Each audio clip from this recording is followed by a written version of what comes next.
Energy Community Affairs Manager, Mindy Bradish Orta. Hi, Mindy. Hi, Bart. Well, long time no see. I know. It's so good to be back. I don't think you've been here since the pandemic began. Maybe virtually. Yes, Yes. to talk about the Our Town meal distribution thing That's or right. something. Yeah. Yep, Our Town. That was a cool thing. Yeah.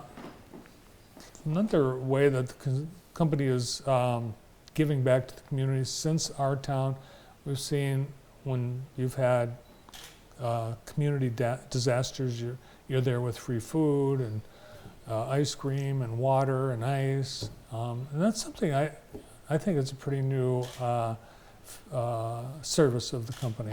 It is. So when there are storms or people are out without power for a while, whether, we were up in Midland, even though we had nothing to do with the flooding, just being there, and we're talking about what we can do over in Southeast Michigan with their water boil advisory, so that we can help our customers be there for the residents of the state. So, it all goes back to people, planet, prosperity. If we don't take care of our people and our planet, we can't be prosperous. So Consumers Energy tries to show up in that space and just say we care.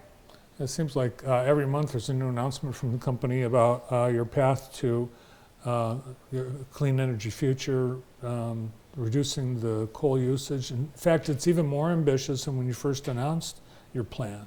Yes, absolutely. And I had the opportunity to tour our Karn facility up in the Bay City area.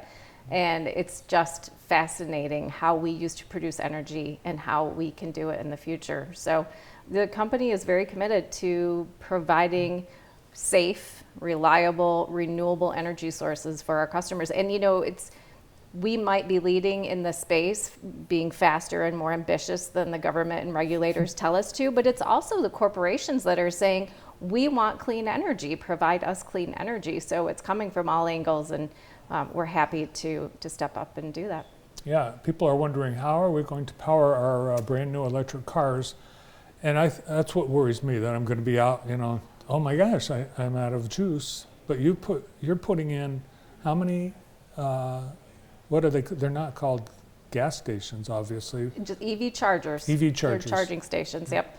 So Consumers is putting them in. We have a lot of rebate programs, both residential and commercial, and for public entities like municipalities. Rebates for people to do that, but also, the government is stepping up and other Ford, GM are stepping up and committing to making sure chargers are available. So it's going to take time, obviously, to build out that infrastructure, but there is a huge commitment to do so. And with, I think, the latest legislation that President Biden signed just yesterday, more incentives for someone to buy an electric vehicle, and then plus your incentives, you could save, it sounds like, $10,000 to $15,000 buying an electric vehicle. Yeah, we were talking about that today, President Biden's that new initiative. So it's definitely going to be a game changer. This is the future, and you have concerns. A lot of people have concerns.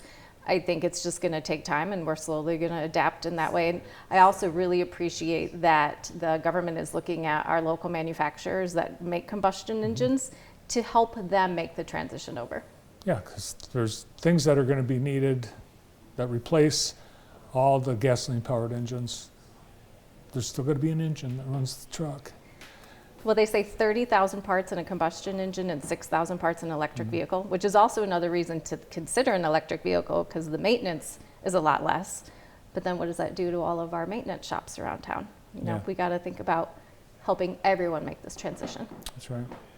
The Ford, I think the F-150 Lightning is the hottest electric vehicle that's about to be, I don't even know if it's out yet, but people are ordering.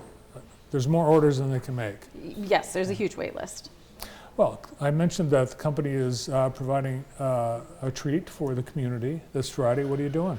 So it is a last day of summer takeover of the splash pad at Cascade Falls.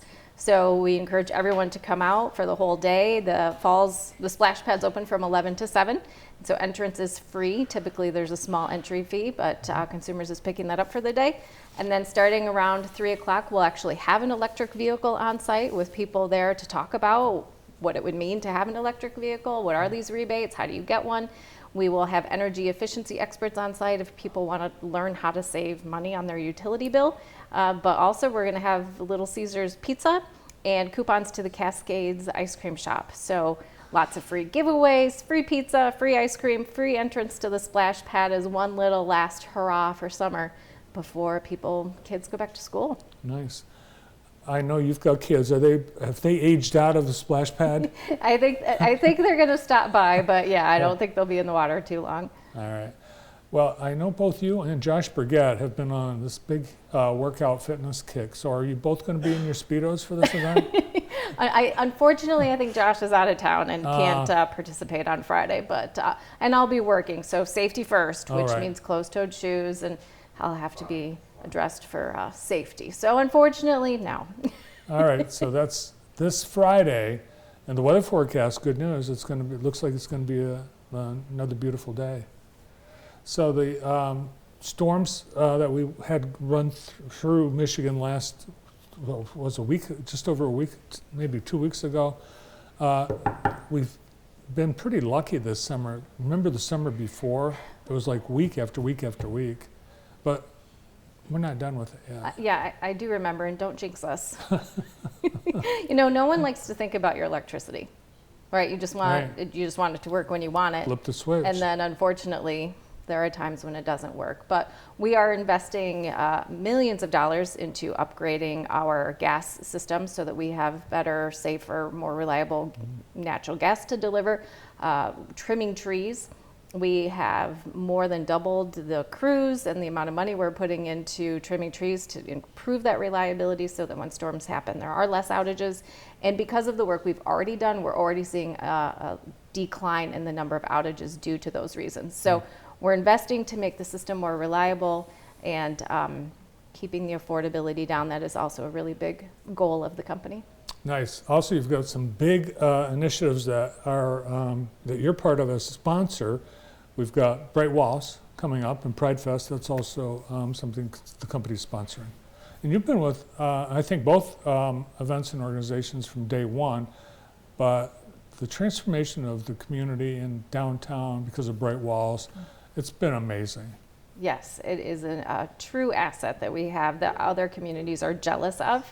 So this is the last Bright Walls. People should come out and experience it. There's going to be live music and family days, ways to engage with the artists. So it's not only a great asset and something we should be proud of, but it's a fun way to get out and see your community. Yeah, and and I know you know this, but there would be no Bright Walls if it wasn't for consumers. In fact, it was Al Hooper, when he was at Consumers Energy, that said to Leslie Youngdahl and a couple of other Consumers Energy young professionals, you guys need to start an organization and be more involved in the community. And that's how Jackson Young Professionals started. Yeah, and what would this community be without Jackson Young Professionals? So, we owe a lot to them. Yeah, and to you, and to the company. Oh, wow. Well, great to see you. Thanks for coming in. Thank you, Bart. Always a pleasure. As well. Community Affairs Manager at Consumers Energy, Mindy Bradish Orta. We've got